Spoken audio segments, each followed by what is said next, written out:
Hello नमस्ते प्रणाम। आप सब कैसे हैं? मैं आशा करती हूँ कि आप लोग अच्छे होंगे। मैं श्री भक्त उर्मिला देवी अपने यूट्यूब चैनल में आप सभी का स्वागत करती हूँ और करती रहूंगी। फिर से मैं ये गीत गाने जा रही हूँ। पसंद आए तो लाइक सब्सक्राइब शेयर जरूर कीजिएगा। कमेंट में जरूर बताइए हमारा गीत आप लोग कैसा लगा प्लीज।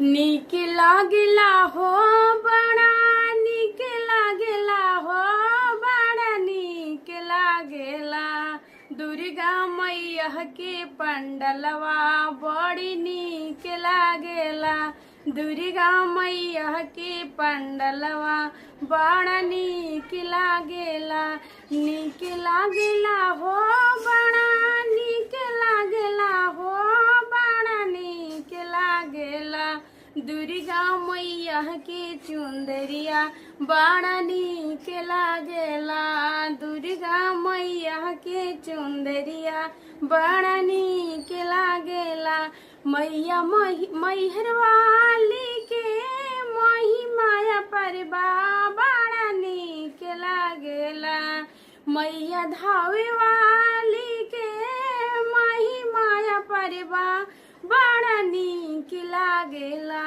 दुर्गा मैया के पंडलवा बड़ा नीक लागेला दुर्गा मैया के चुंदरिया बड़ा नीक लागेला नीक लागेला हो बड़ा नीक लागेला हो बड़ा नीक लागेला दुर्गा मैया के सूरतिया बड़ा नीक लागेला दुर्गा मैया के सूरतिया बड़ा नीक लागेला मैया मुंडेश्वरी के मही माया परबा बड़ा नीक लागेला मैया तारा चंडी के मही माया परबा बड़ा नीक लागेला दुर्गा मैया के पंडलवा बड़ा नीक लागेला दुर्गा मैया के चुंदरिया